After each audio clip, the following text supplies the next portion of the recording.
Hello, భోజన ప్రియులకు స్వాగతం అండి. ఈరోజు మిరియాల రసం చేసుకుందామా చింతపండుతో. తయారీ విధానం చూసిద్దాం రండి. తగినంత గడ్డుప్పు, తగినంత పసుపు, పైన బబుల్స్ వచ్చే వరకు మరగనివ్వాలి. అలానే మిరియాలు దంచేసుకోవాలి. ఇలా మెత్తగా దంచేసుకోవాలి. చూసారు కదండి, బాగా మరుగుతుంది. స్టవ్ ఆన్ చేసుకొని ప్యాన్ పెట్టుకున్నా. జీలకర్ర, ఆవాలు, అలానే కొంచెం మెంతులు, పొట్టు తీసుకున్న వెల్లుల్లి రవ్వ, వీటన్నిటిని బాగా వేయించుకోవాలి. అలానే కరివేపాకు, అలానే ఆనియన్, మీకు నచ్చితే ఆనియన్ వేసుకోవచ్చండి, లేకుంటే వీటన్నిటిని మళ్ళీ వేగనివ్వాలి.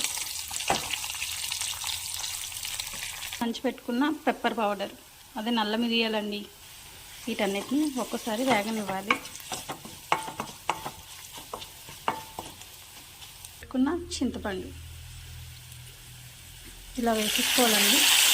మీకు ఎటువంటి థ్రోట్ ఇన్ఫెక్షన్, కోల్డ్, కఫ్ ఏమైనా ఉన్నా, జలుబు, దగ్గు, ఎటువంటి ప్రాబ్లమ్స్ ఉన్నా ఈ రసాన్ని ట్రై చేయండి. మిరియాల రసం అండి, చాలా బాగుంటుంది. ఒకసారి ట్రై చేయండి. ఎంతో గుమగుమలాడే మిరియాల రసం రెడీ అండి. మీరు ట్రై చేయండి. బాయ్.